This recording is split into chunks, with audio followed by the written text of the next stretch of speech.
Well, it's June, and once again, we're back get together in our Covenant Sunday to renew our covenant as the Schoenstatt family, in common to bring our contributions to the capital of grace, to our Mother, Queen, and Victress. This month, when we look and bring our gifts, recalling them, we think we have from last Covenant Sunday, which was in May, and we were in the midst of collecting our flowers and blossoms, our signs of love for the Blessed Mother, our covenant partner. And we also have, in addition, all those things that we've done for the beginning week of June. So let's gather them together and imagine that Mary goes to her son Jesus because June is a month of the Sacred Heart. And she says, look here, son, these are the contributions that the people brought me, and now I present them to you to do, and we can carry on our mission from the shrine. So let's collect our contributions.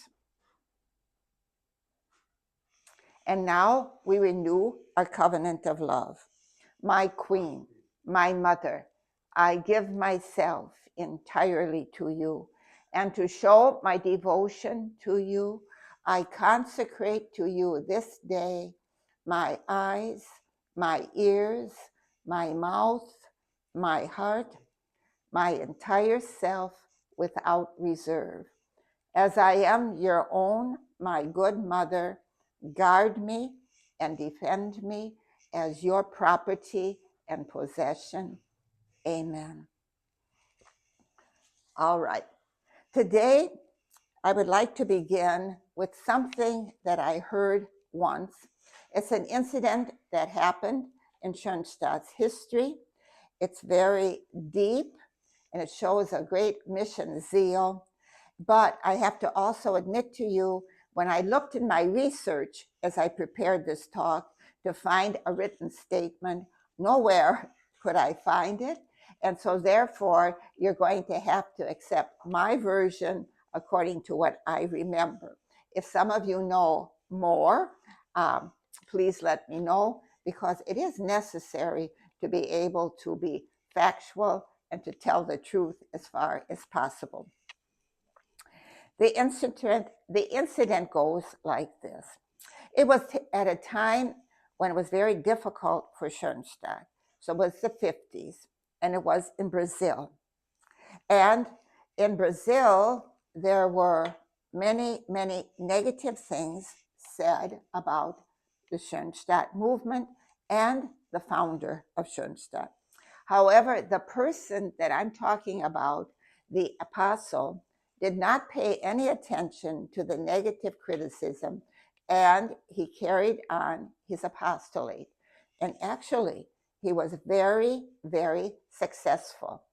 He would carry the image of Our Lady from village to village, sometimes house to house, and other places, and he would pray the rosary with the people.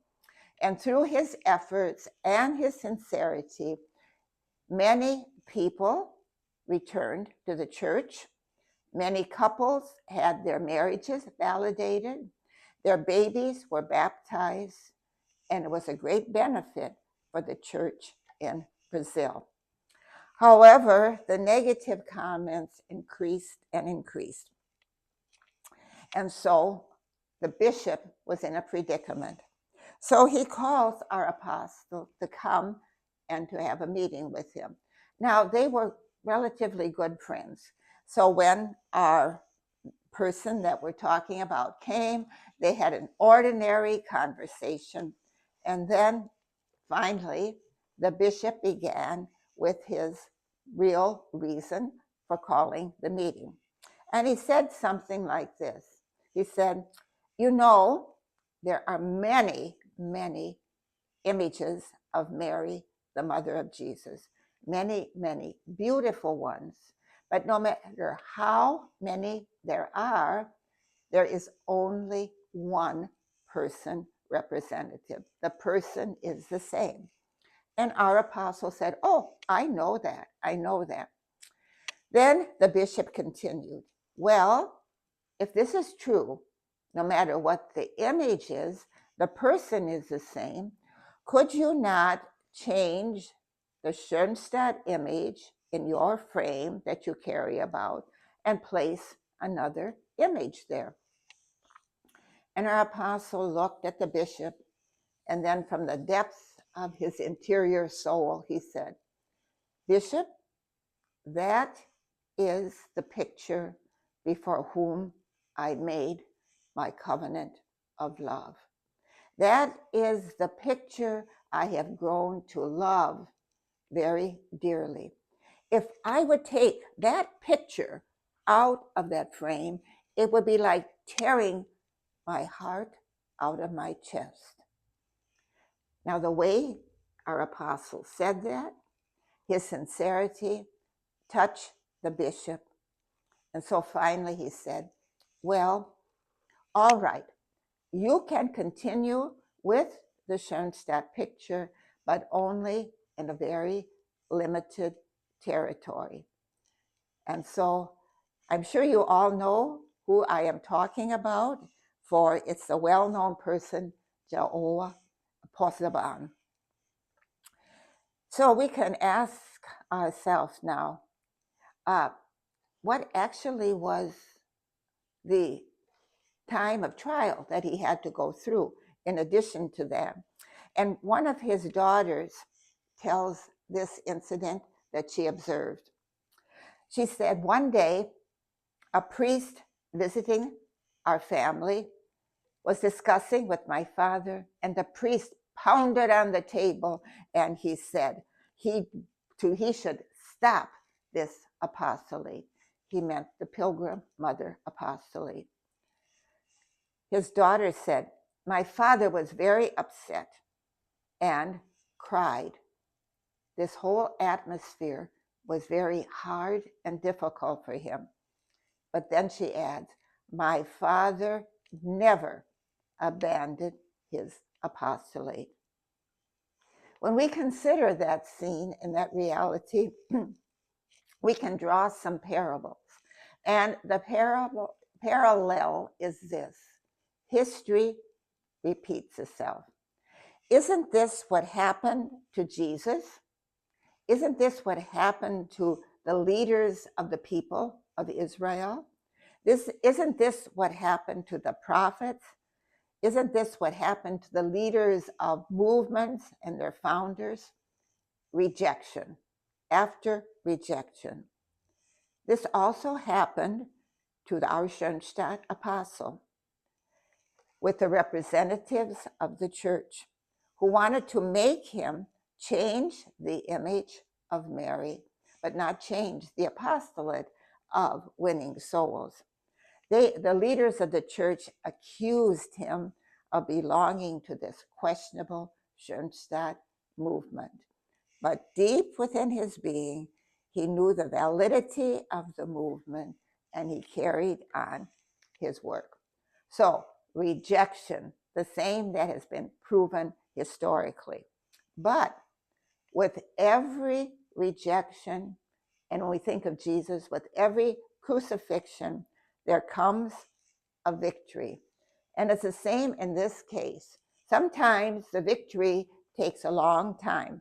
But last year, on Friday, June 20th, 2025, there was a gathering in Rome, and there was an audience with the Cardinal, Marcello Semeraro. He is the prefect of the Congregation for the Cause of Saints. The Pope gave the congregation the duty to proclaim the decree of heroic virtue of the servant of God, Joao Poseban, who was born December 12, 1904, and died on June 27, 1985, in Santa Maria, Brazil. Thus, the canonization process has begun. So now let's take what happened, put that within our framework, and ask ourselves, could we say the same thing that Poseban said? If I would change the picture, it would be like tearing my heart out of my chest. Is the MTA picture, which is a picture of our covenant, the same for us? And also, in order to support our devotion and our belief, what do we know about the picture? And how do I personally relate to the picture? We'll first begin with some factual things, and many of you will know this because you've been in Schoenstatt a long time. So it's kind of a reflection of going back in your memory. To the others, it may be new. Who is the artist of the picture? And when did it come about? So the artist is a man by the name of Luigi Corosio. He was born in 1835 and he died in 1915 in Turin, Italy. Originally, the picture had a title, and that was not Mother Thrice Admirable. The title was Refugio Peccatorum, the refuge of sinners. And Luigi painted the picture at the end of the 1800s, possibly around 1898 or so. Now, this picture was not in the shrine on October 18th, 1914. It came about 6 months later, after Schoenstadt's Covenant of Love had been made in the shrine with the boys and Father Kentenich and the Blessed Mother. Then the boys began to long to have their own personal picture of Mary. And here we see now divine providence stepping in. Within their hearts, there was a longing. One of the things what we want to see God active in our lives and in our daily happenings, we have to see what is in my heart and what is in the heart of my family members, my friends, and so on. And within the boy's heart, there was a picture to have the longing to have a picture of Mary, but not the Palatine picture. They wanted their own picture. So, and then the need of having a picture and the need of our time also is a message from divine providence. Then there is a happening in regard to the picture, and happenings just don't happen. It was merely a conversation, and the conversation took place between our father and a professor in the school there. And Father commented that the boys wanted a picture, but they had no money and they didn't know how to get one. And he was at a loss also how to do that. And then this teacher says, oh, I was in Freiburg and I went past a secondhand, an antique shop, and I saw in the window a beautiful picture of Mary with the child Jesus. And Father said, well, would you purchase it for us the next time you go, and I will pay you. Now, the cost of the picture was 23 German mark, which at that time was, if we take, there were about between $4 and $5. One mark was worth, no, there was $4 or $5. It took 4 or 5 mark for $1. So you can imagine that in our standards, it was not a lot of money. But in the German market at the time, it was, because also 1915, the war was going on. But the professor would not take the donation from Father. So it was a gift from him. And Father asked this professor if he would then have it shipped to Schoenstatt.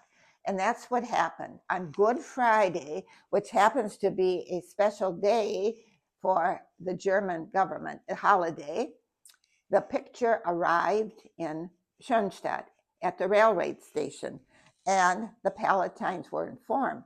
However, because it was a holiday, it was very difficult to get the picture. So the two Palatine brothers had to practice a lot of diplomacy until they were able to bring the picture that we now have in our shrines to Schoenstatt. And on April 19th, the picture was solemnly installed in our shrine. Now, 25 years later, when there was a celebration in remembrance of this event, our father remembered and spoke of the following. He said, "No one liked the picture, but because we didn't have another one, we hung it in the shrine. The statue of St. Michael was removed from the center to the side, and a little platform was made for him so that he could always remain present." And when we consider now, from that rather difficult being and beginning, we have a picture that has gone around the world. Because the boys, even though they weren't very fond of the picture, visited the shrine so often, looked at the image of the shrine, brought their contributions to the capital of grace, they became very, very attracted to the picture. Already at the end of April in 1915, when the boys were on vacation, one of the boys wrote this to Father: "Reverend Father, you will probably ask, what has he done as an apostle? Well, I haven't done anything awesome, but I know that's what you want. So far, I managed to have my siblings say their night prayers kneeling, and I have taught them how important a perfect act of contrition is in the evening. And I told them about the Mother Thrice Admirable. Please, Reverend Father, if possible, send me a prayer to the Mater Admirabilis. I am sure that they will pray it all life and also teach it to future generations and their friends." So as time went on, this picture became etched spiritually into the hearts of these boys. And when they were drafted and sent to war, they took little photos with it in order to give to other persons and to have the picture accompany them during the times of danger. As the movement developed after the war, and priests belonged to the movement, they took the picture and bigger pictures to their parish, had them in their churches, and worked that there would be wayside shrines with the picture of our Mother Thrice Admirable reigning in the wayside shrine. Isn't it beautiful how aware the MTA bit by bit entered the hearts of her covenant partners? When we say that, we have to consider the heart is the very core of ourselves. It's really, when we use it in this figurative sense as we are now, it is the real me. It is the essence of me. And when we now relate that to what Poseban said, it would be like tearing my heart out of my chest. We can see that through his covenant and his many, many deeds and contributions to the capital of grace, this became the core of his being. Now, what do we see when we look at the image of our mother? If we look and we contemplate, not just come in and see or walk past her in our homes and the pictures there, but if we pause and we look, we see this picture is a picture of presence. We look at it, our covenant partner is very approachable. She's looking at me, and I'm looking at her, and there's a hidden welcome in her guidance. She seems to say, I am happy that you are here. I am happy that you visited me. You are welcome. It's also, the picture is not only a picture of presence, which we could talk about more, it's a picture of unity. Mary is not alone. She is there with her child, and she holds him in a way that it seems she's offering him to us and saying what she will say many years later, do what he tells you. But also the manner of holding him is firm. In case he would move and be falling out, she could tense up and hold him tight. The picture is a picture of presence. It's a picture of unity, but it's also a picture of invitation to each one of us. Our MTA seems to be saying, I need you, when she looks directly at you. I want to share my mission with you. And what is that mission? The mission is to bring Jesus to your world in our time the way he would if he were standing in your shoes. Because when we visit our shrine, either actually or physically, we get the strength to be able to allow Mary, our educator, to form Jesus in us more firmly according to our way of being and who we are.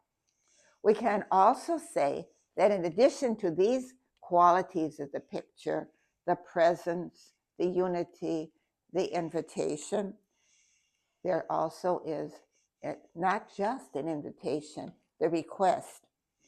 Since, Our Lady says to us, since you are anchored in the covenant of love, please allow me, your mother, queen, and educator, to educate you. Now, personally, as you take time and look at the picture, you'll find other qualities. You'll find, for example, the clouds, the light, the common veil that enwraps them, the way that there seems one heart is against the other heart. There are many, many things that you can find in the picture. So, and then ask yourself, how do I interpret that glow? What do the clouds at the base of the picture mean? What is the hidden element? And that's one heart pressed onto the other heart and having the same beat. Yes, Father. Yes, Father. Yes, Father. There is, as I mentioned, the veil. Same veil again. Both, I come to do the will of the Father. And then bit by bit, we will also understand what our Father told at one time. He said, it may be worth the effort this month that our eyes study the picture more deeply. Drink it in more fully. Learn to love our MTA picture more profoundly.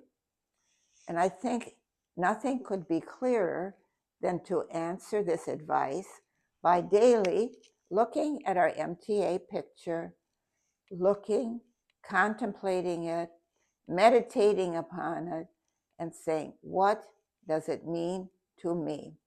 And I'm sure that step by step, we'll be able to also say, if I would remove this picture from my life, it would be like tearing my heart out of my chest. That picture the picture of my covenant partner and with the covenant that I'm anchored in is engraved deeply into my heart. So let's try and see from this Covenant of Love Sunday until the next Covenant of Love Sunday, can and should and may we engrave the heart of our covenant, the image of our covenant partner deeper and deeper into our hearts. Nos comprole, Pia benedicat Virgo Maria.